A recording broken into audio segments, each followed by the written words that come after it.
Hein? Meu Deus, a gente já podia ir para casa, hein? Muito bom, muito forte, amém? Eu queria que você abrisse sua Bíblia.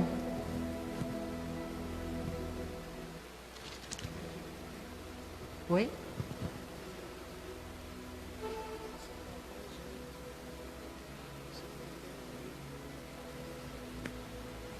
Amém, glória a Deus.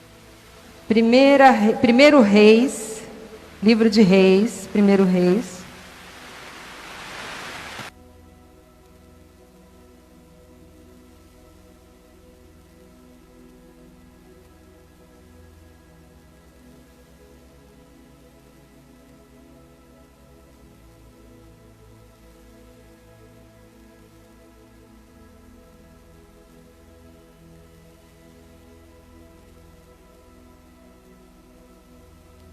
Primeiro Reis, capítulo 17.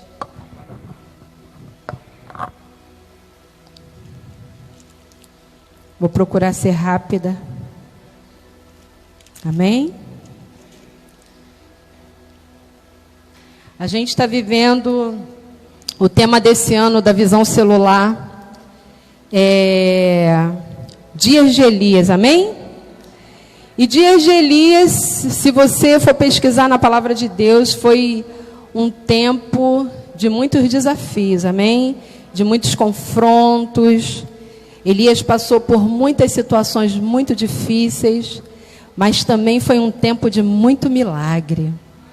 Amém? Muita coisa, o poder de Deus se manifestou de maneira extraordinária nesse tempo, e a gente vai ler aqui a respeito disso.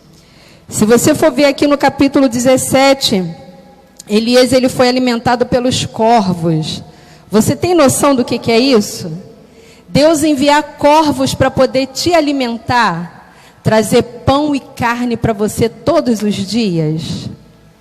A nossa mente humana, limitada, parece que isso é uma mentira, né? Que isso é uma coisa fora da realidade. Ou não é verdade? Mas isso aconteceu nos tempos de Elias. Deus ele enviava corvos. E depois, se você for lá em 17:8, você vai ver a situação que ele passou com a viúva de Sarepta. Ele fez com que a farinha da panela da viúva de Sarepta não se acabasse, mas se multiplicasse. Você tem noção do que é isso? Aquela mulher foi lá, serviu o bolo para ele. Quando ela voltou para sua casa, e a farinha da panela foi multiplicando, crescendo de uma maneira extraordinária. Dá para sua mente alcançar isso, gente? O poder desse Deus? Olha para mim. O Deus de Elias é o meu Deus e é o seu Deus. Amém? Aplauda esse Deus maravilhoso. Aleluia. E aí, nesse mesmo episódio da viúva de Sarepta, o filho da viúva morre e Elias faz um ato profético. Ele deita, em cima do corpo daquela criança e ele profetiza a vida sobre a vida daquela criança e aquela criança volta a viver. Olha o que aconteceu nos dias de Elias. E aí vem aquela história que todos nós conhecemos, eu acho que é uma das histórias mais conhecidas do profeta Elias, quando ele enfrenta os profetas de Baal. Você tem noção do que foi aquilo que aconteceu? Ele foi lá, ele desafiou os profetas de Baal e ele mandou molhar, fazer um rego ao redor do altar que ia ser o holocausto do sacrifício. E ele mandou botar muita água, muita água, para que as pessoas pudessem ver como era grande aquele Deus que Elias estava servindo. Olha que coisa tremenda. E aí Deus ele responde com fogo, e o fogo desce sobre aquele holocausto, aquele altar, e queima. Olha que coisa tremenda. Isso é muito lindo. E aí, depois de tudo isso acontecer com Elias, eu queria hoje falar a respeito do capítulo 19, gente. Depois de tudo aquilo, de todo o poder de Deus, que se manifestou através da vida do profeta Elias. Olha o que acontece com Elias.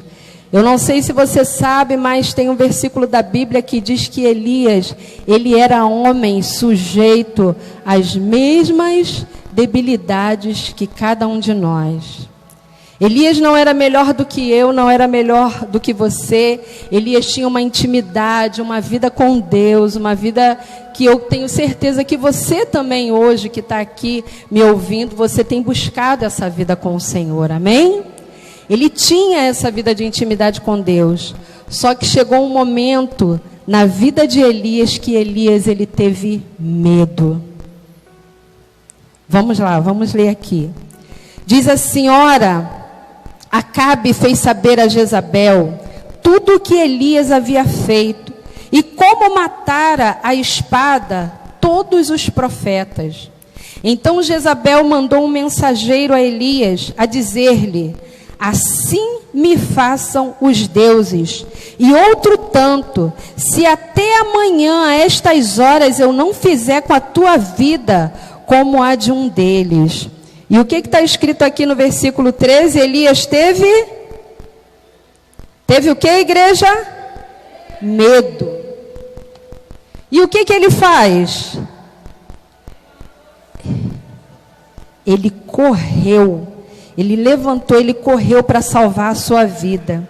E quando ele chegou a Berseba, que pertence a Judá, deixou ali o seu moço. E ele mesmo, porém, foi ao deserto, caminho de um dia. Chegou, assentou-se debaixo de um zimbro e pediu para si o quê? A morte. Meu Deus. Dizendo: já basta, ó Senhor, toma agora a minha vida, pois não sou melhor do que meus pais. E deitando-se, dormiu debaixo do zimbro. De súbito, um anjo o tocou e lhe disse o quê? Levanta-te e anda. Ele estava ali naquele momento dele, ele com medo, ele escondido, e Deus mais uma vez vai e manifesta o poder dele enviando o quê? Um anjo, para falar com ele e dizer: levanta e come. E ele olhou e viu que à sua cabeceira estava um pão, o quê? Cozido, sobre brasas, e uma botija de água. Tendo comido e bebido, tornou a deitar-se. E o anjo do Senhor voltou segunda vez, tocou-lhe e lhe disse: levanta-te e come, pois muito longo te será o quê? O caminho. E levantou-se, comeu e bebeu, e com a força daquela comida caminhou o quê? 40 dias e 40 noites, até aonde? Até Horebe, o monte de Deus. E o que ele fez? Ali ele entrou aonde? Na caverna, onde passou a noite, e lhe veio a palavra do Senhor dizendo: que fazes tu aqui, Elias? Meu Deus, olha para mim, igreja. Isso é muito tremendo, muito profundo. Olha só, como que pode um homem que experimentou do poder glorioso de Deus, foi um canal de bênção na vida de tantas pessoas, fez fogo cair do céu, foi alimentado por corvos, o anjo apareceu, foi lá, quando ele acordou tinha lá água e tinha carne, tinha pão para Elias. Como pode, gente, Elias, depois de tudo aquilo que ele tinha visto, que ele tinha vivido, ele sentir medo e se esconder dentro de uma caverna? Como é que pode uma coisa dessa? Dá para você entender? Gente, quantas pessoas já se sentiram assim alguma vez? Um dia você está lá cheio da unção, cheio do poder de Deus, fazendo, acontecendo, e de repente, de uma hora para outra, no outro dia você se sentiu assim, fraco, pequeno, sem fé. Você se acovardou diante de outra adversidade que veio sobre a sua vida e você se escondeu dentro de uma caverna. Não precisa me responder, amém? Porque Deus, Ele conhece o coração de cada um de nós.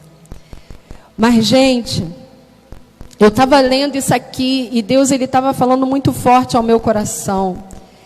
Aqui se manifestou a humanidade do profeta Elias. Por que eu disse para você que Elias não era diferente de mim, não era diferente de você? Porque a mesma coisa que muitas vezes acontece comigo, acontece com você, aconteceu com aquele grande profeta de Deus. E qual foi a primeira atitude de Elias? Foi deixar o medo tomar conta do coração dele e se esconder dentro de uma caverna. E quantas pessoas, gente, têm estado assim? Quantas pessoas estão se escondendo dentro da caverna e não saem dessa caverna por nada?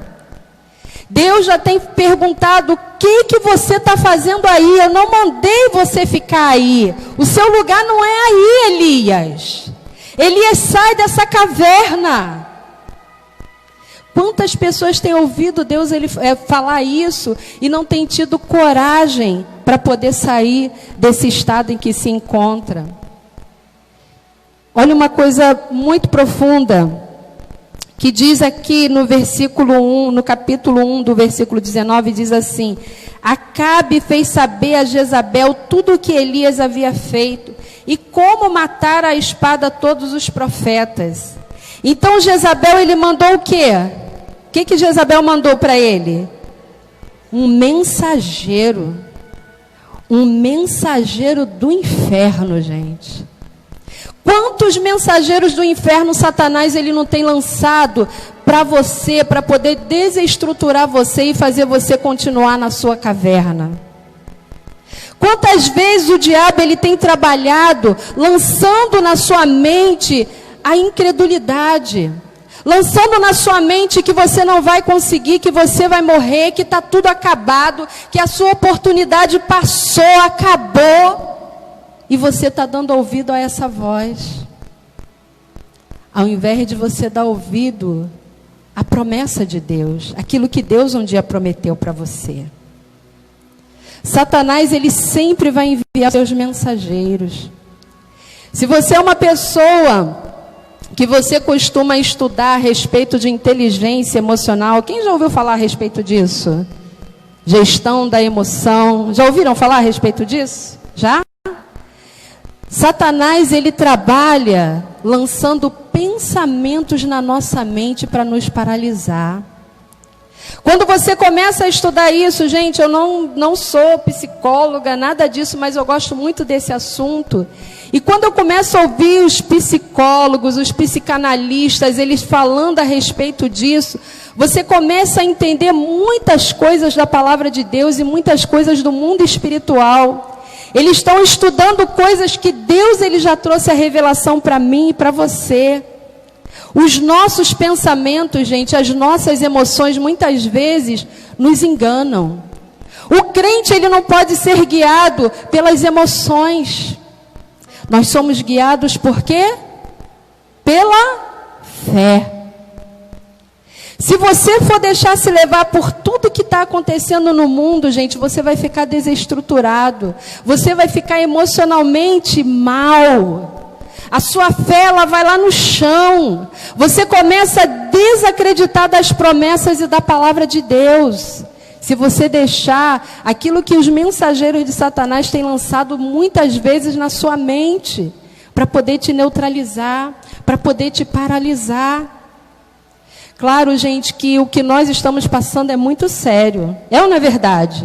Nós temos que ser sábios e prudentes, mas nós precisamos usar a arma que a gente tem. Qual é a arma que o cristão tem para poder lutar contra tudo isso que está acontecendo no mundo? Quem sabe me dizer?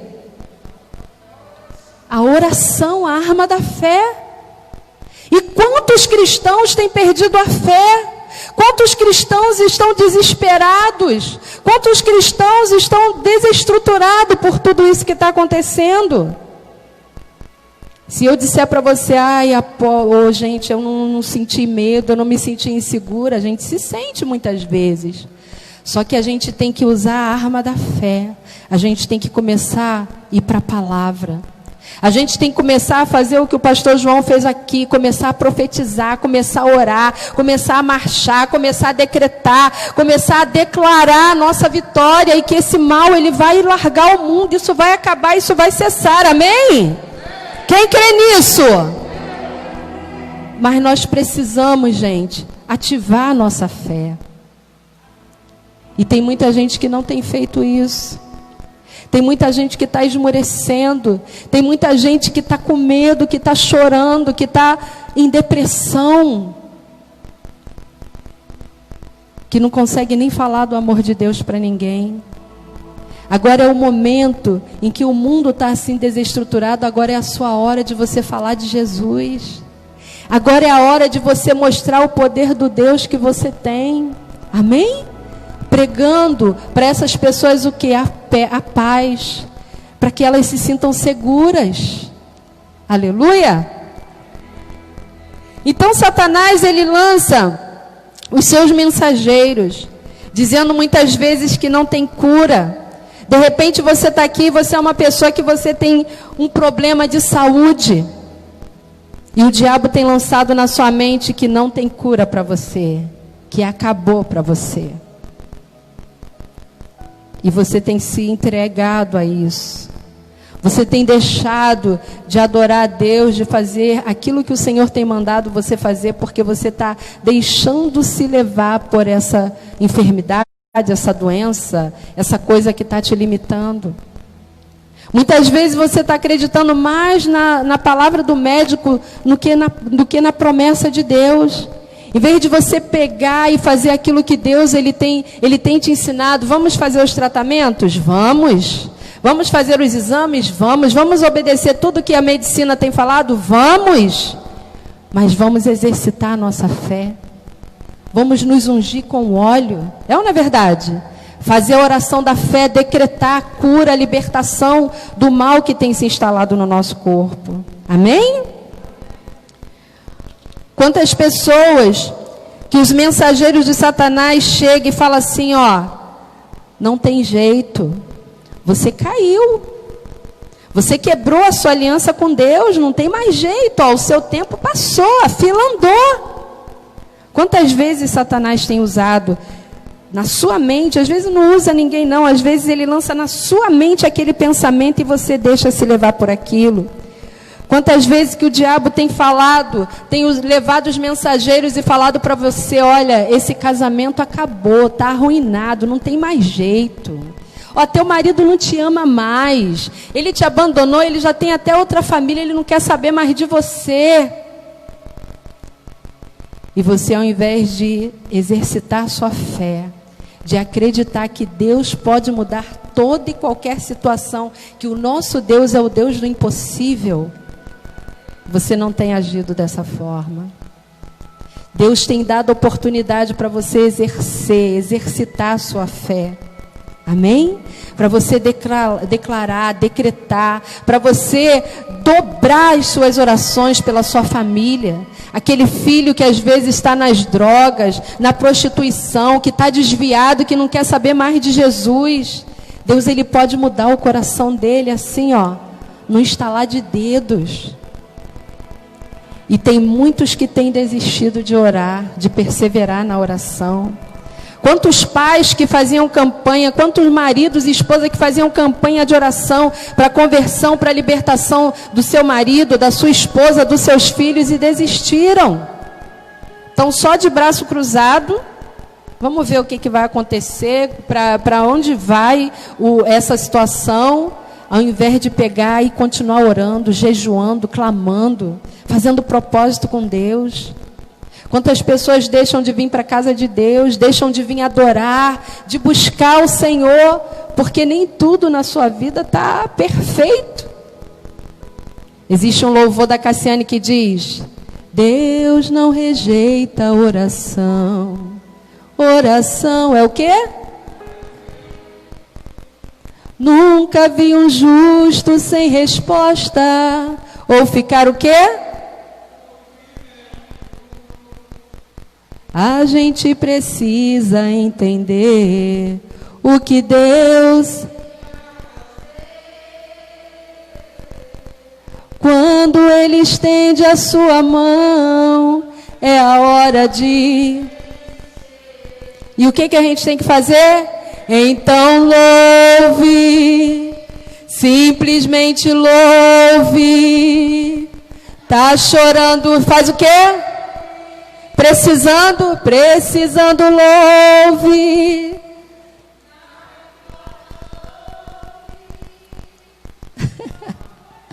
É isso aí. E tem gente que só louva se tiver tudo bem. Se tiver tudo perfeito, se eu tiver com dinheiro no bolso, se eu estou empregado, minha família está perfeita, sabe? Eu tenho tudo, sabe, pastor? Aí eu estou louvando. Mas quando vem a dificuldade, quando vem a prova, ela não louva. Gente, quem aqui já passou situação na sua vida de você estar assim, passando por uma situação que aos seus olhos, meu Deus, está tudo acabado, tudo destruído, não tem mais jeito. E você chegou na casa de Deus, meu Deus, só Deus sabe como você chegou com o teu coração pesado, entristecido, amargurado, angustiado, sem força para poder lutar, nem orar. E quando você chegou na casa do Senhor e que você começou a cantar, a adorar, a se render, a se entregar na adoração, aquele peso foi saindo de você. E quando você saiu da casa de Deus, você saiu que nem um gigante, cheio de força, cheio de ânimo, cheio de coragem. Não, eu vou lutar mais um pouco, eu vou orar mais um pouco, eu vou jejuar mais um pouco, eu vou ler mais a palavra, eu vou me santificar mais. Aleluia! Quem já passou por isso, gente? Gente, eu tenho visto nos dias de hoje muito crente fazendo ao contrário. Quando está passando pela prova, pela dificuldade, pela tribulação, não vem para a igreja, não busca Deus, não faz mais o seu devocional, não jejua, não ora, não lê Bíblia, não faz mais nada.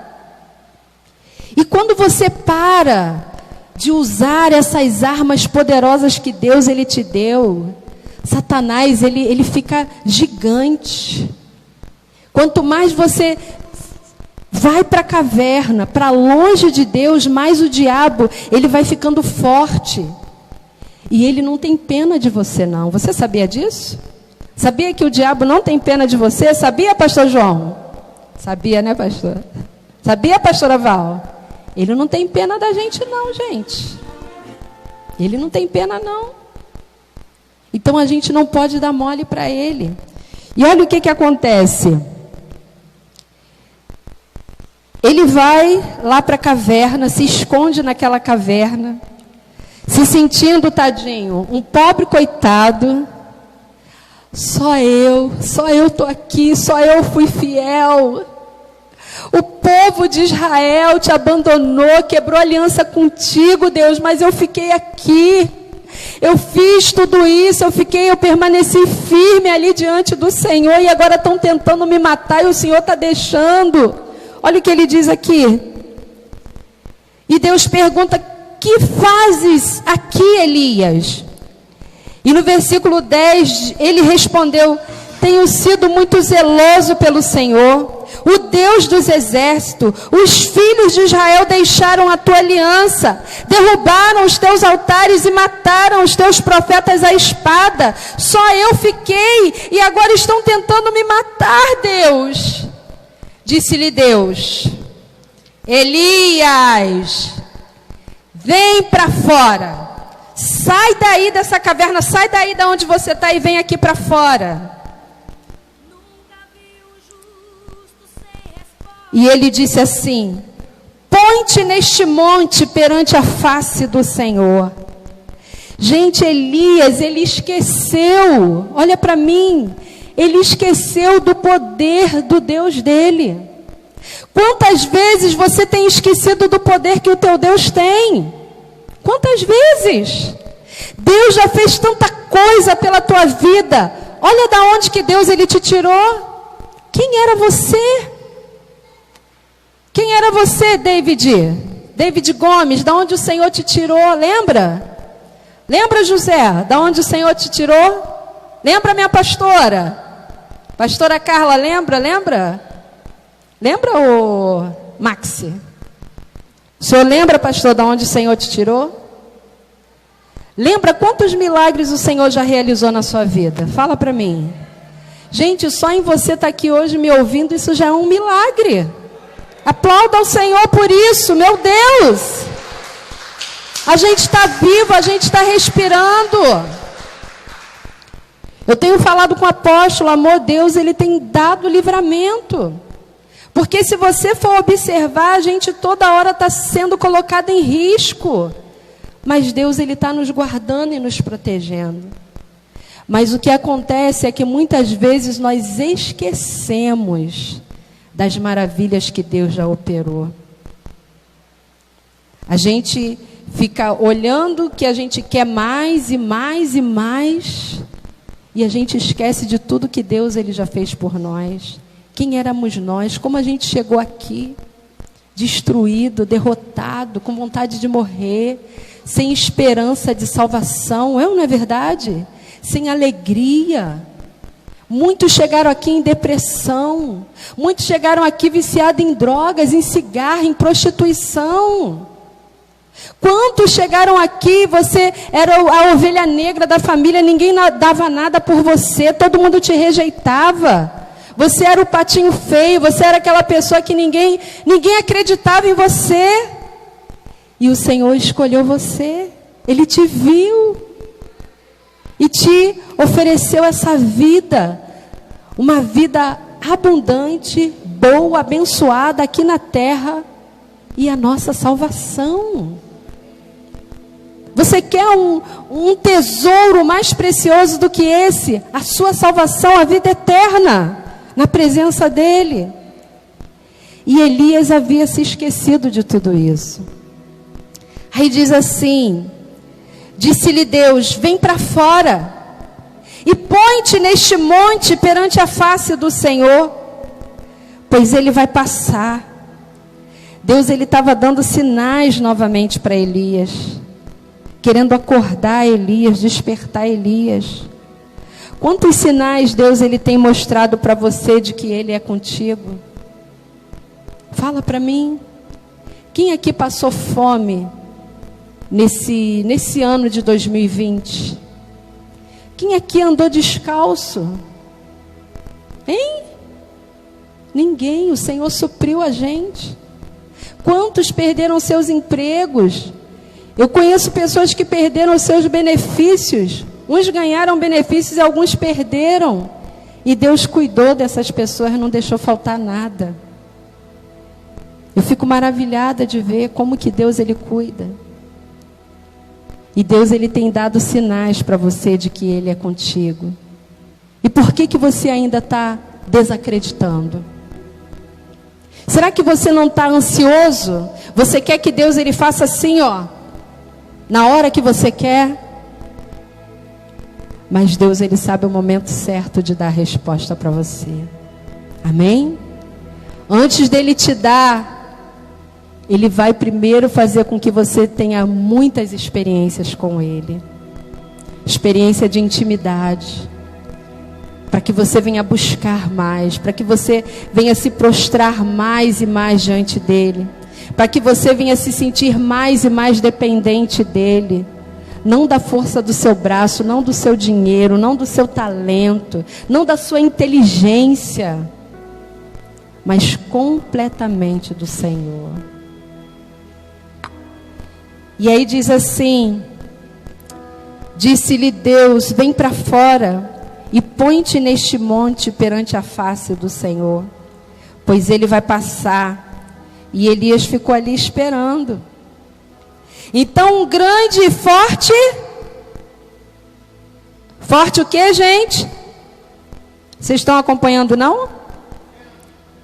Forte o que? Vento. Imagine aquele vento forte, aquele redemoinho assim, ó, cercando Elias. Fendeu os montes e despedaçou as penhas diante do Senhor. Mas o Senhor não estava no vento. Depois do vento veio o quê? Um terremoto. Mas o Senhor não estava no terremoto. E depois do terremoto veio o quê? Um fogo. E depois do fogo veio o quê? Uma voz calma, mansa e suave. Aleluia. Então, ouvindo Elias, envolveu o rosto na capa e saindo, pôs-se à entrada da caverna. Então lhe veio uma voz que lhe dizia: que fazes aqui, Elias? E ele já deve ter respondido de outra forma. Ai, Deus, eu tenho sido em extremo zeloso pelo Senhor, Deus dos exércitos. Os filhos de Israel deixaram a tua aliança, derrubaram os teus altares e mataram os teus profetas à espada. Só eu fiquei e agora estão tentando matar-me também. E disse-lhe o Senhor: vai, volta pelo caminho para o deserto de Damasco. Quando lá chegares, unge Azael, rei sobre a Síria. Jeú, filho de Nissim, ungirás como rei de Israel. E também Eliseu, filho de Safate e de Abel Meolá. Ungirás profeta em teu lugar. Quem escapar da espada de Azael, Jeú o matará. E quem escapar da espada de Jeú, Eliseu o matará. E também conservei em Israel 7.000, todos os joelhos que não se dobraram a Baal, e toda a boca que não o beijou. E assim, o que fez Elias? Partiu e achou Eliseu. Gente, olha que coisa tremenda. Quem aqui não está ansiando por ouvir essa voz mansa e suave de Deus? Quantos não têm ansiado por isso? Quantos têm buscado isso? Deus, Ele estava ali. Quantas vezes Deus, Ele tem te chamado para falar contigo? Quantas vezes Deus tem falado para você: para um pouco. Para. Você está trabalhando demais, você está fazendo tanta coisa. Eu quero falar contigo. Eu quero ter um tempo contigo. Quantos?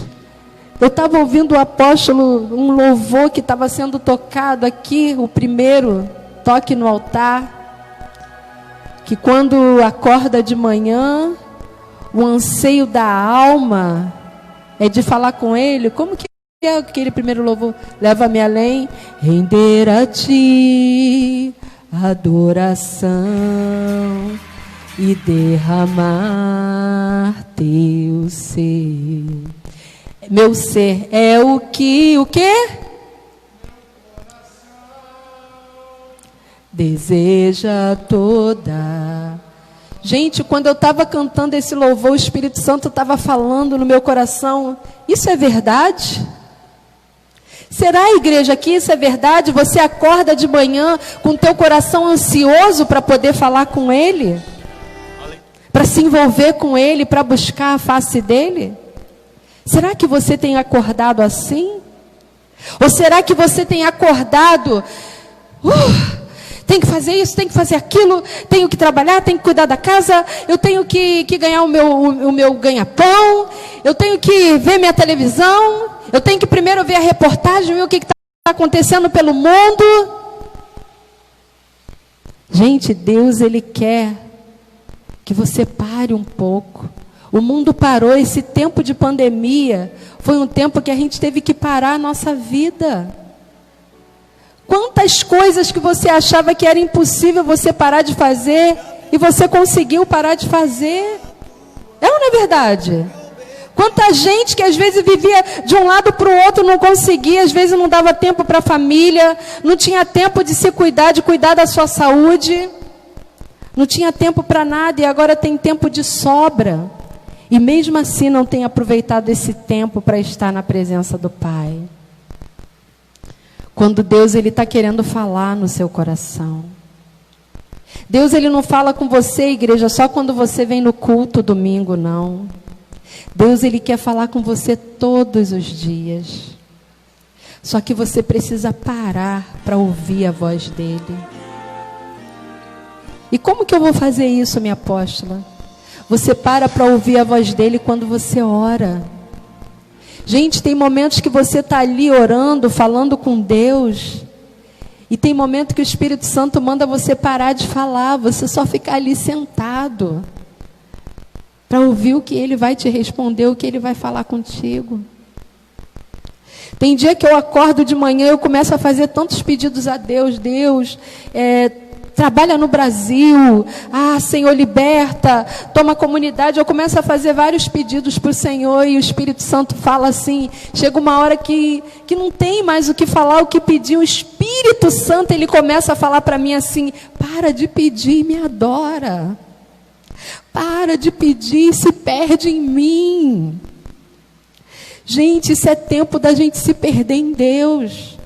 Da gente buscar mais a face de Deus. Se Jesus ele voltar agora, será que você está preparado para subir com Ele? Será que você está pronto? Eu estou vendo muita gente que está assim, perdida, igual barata tonta. Se preocupando com as coisas aqui da terra. Só trabalhando, só fazendo, só conquistando. Só fica pensando nas coisas aqui da terra e não está se preparando, gente, para a vinda de Jesus. Jesus, ele está às portas. A gente não tem mais tempo para ficar pensando nas coisas aqui da terra. Gente, eu já cansei disso. Eu fico, Deus. Às vezes nós como pastores, os pastores que estão aqui, a gente olha para a nossa vida, para o nosso futuro financeiro e a gente fica assim, meu Deus, meu futuro. Fala, pastora Val, seu futuro financeiro.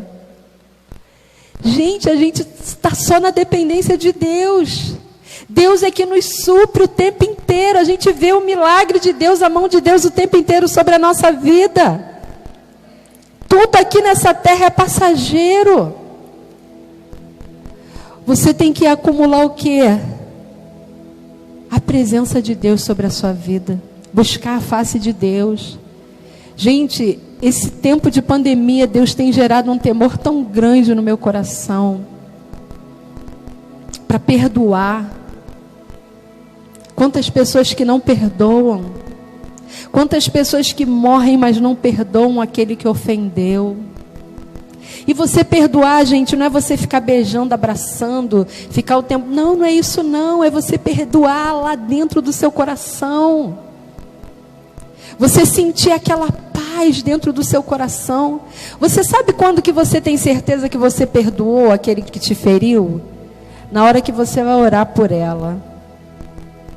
Esses últimos dias eu tenho clamado tanto por pessoas que traíram a minha confiança, que me magoaram, que me feriram.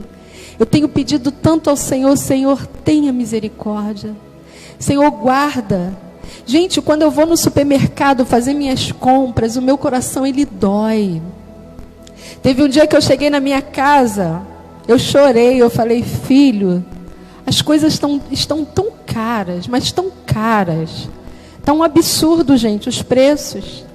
E eu comecei a pensar em pessoas que eu tenho certeza que nesse momento estão passando momentos muito difíceis.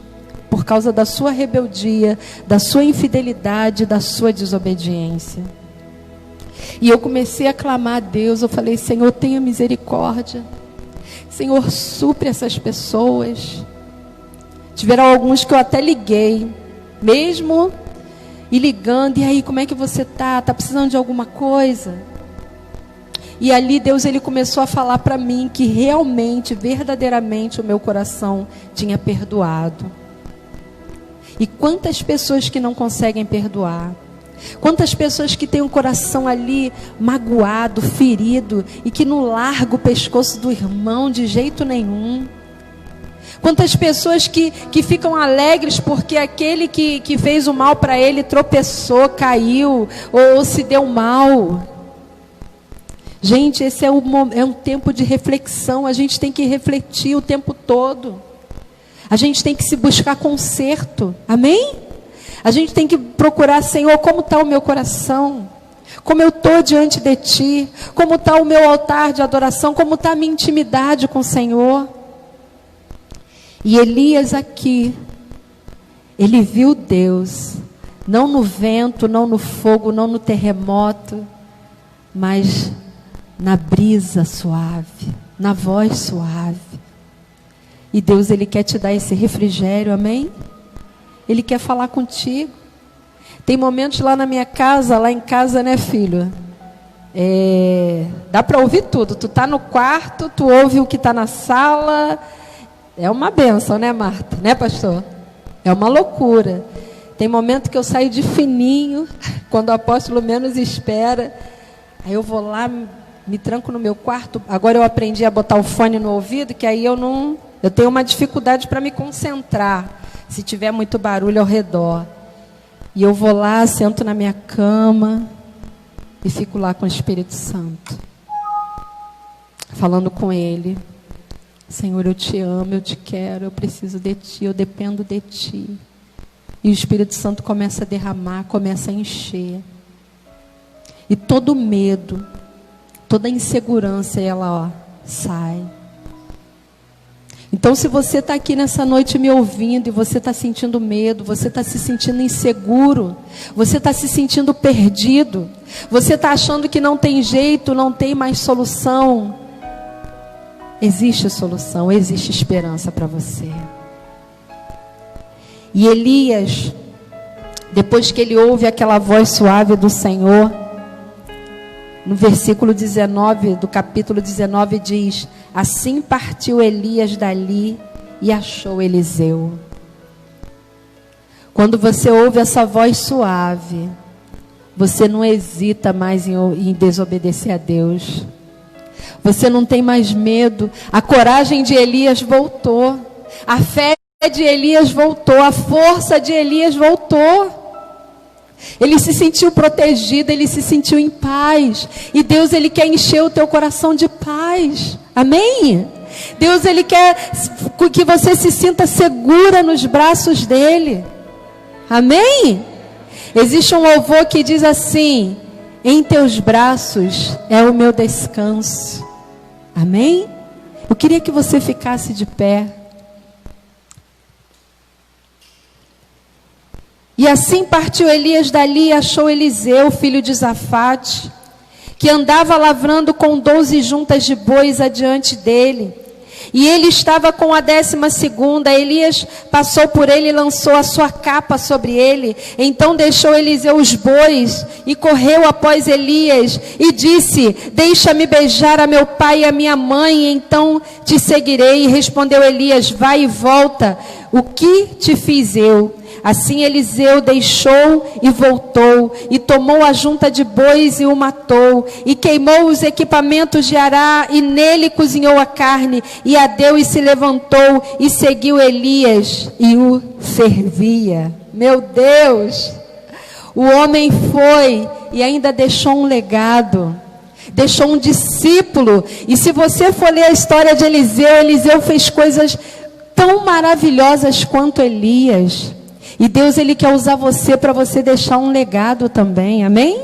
Para que você venha deixar essa fé, porque as pessoas, elas estão observando você, seus filhos, seus discípulos, seus familiares, eles estão observando a sua atitude nesse momento de pandemia. Eles estão vendo se realmente você, aquela fé que você sempre professou e cobrou deles, de Deus, eles estão vendo se realmente você agora vai botar em prática. Então o Espírito Santo, Ele quer te encher. Ele quer falar suavemente ao seu coração. Eu queria que você fechasse os seus olhos.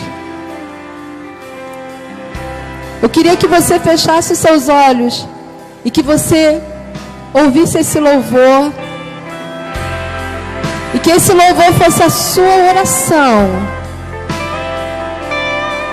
O Senhor quer fazer você se sentir segura. Seguro nos braços dele. Feche os seus olhos.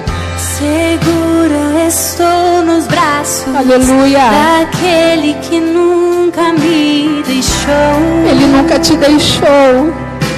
Ele te guardou o tempo todo. Você faz parte dos 7.000. Dos 7.000 que não se prostraram diante de Baal. Dos 7.000 que não abandonaram a a sua fé. E se eu passar pelo vale, acharei conforto em teu amor, pois eu sei que és aquele que me guarda. Eu queria que você abraçasse o seu próprio corpo agora. Dê um abraço em você. Em teus braços é meu descanso. Descansa no Senhor. Em teus braços é. Sinta-se seguro nos braços do Senhor. Em teus braços é meu descanso. Em teus braços é meu descanso. Deixa esse fardo. Deixa Ele arrancar esse fardo pesado. Esse fardo pesado que você tem carregado. Nunca me deixou. Oh, aleluia.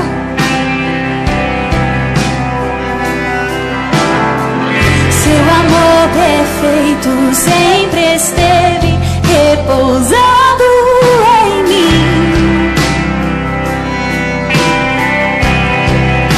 E se eu passar pelo vale,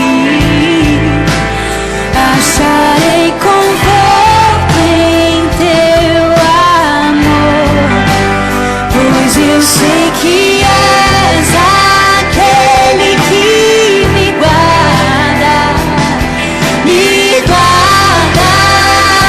Diga isso, profetize isso. Em teus braços é meu descanso. Diga isso pro Senhor. Em teus braços, Diga, Senhor, em teus braços. em teus braços há meu descanso. Em teus braços há meu descanso. Em teus braços há meu descanso. Meu lugar. Em teus braços há meu descanso. Em teus braços há meu descanso.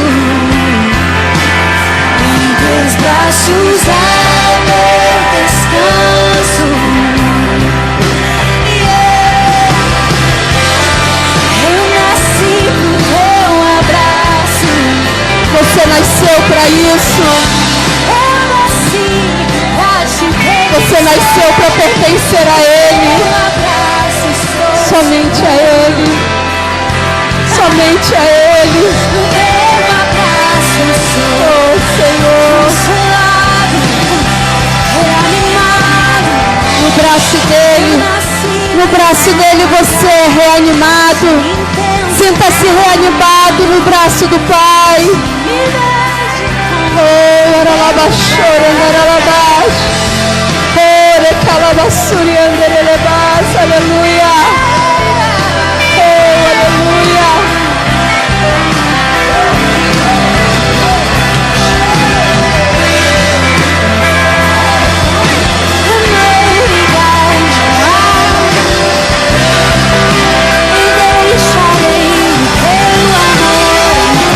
Deixa o amor dele entrar. Deixa ele entrar. Deixa ele tirar todo o peso do teu coração, da tua mente. Deixa enche Deus. Enche teus filhos nesta noite, Senhor. Que eles se sintam protegidos, guardados, seguros em teus braços.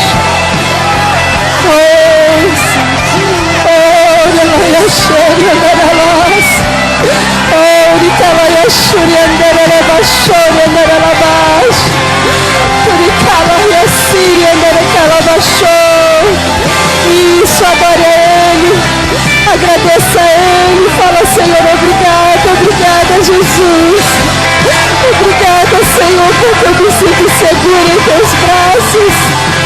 Obrigada, Senhor, obrigada, Jesus. Oh, xerelaba, xerelaba.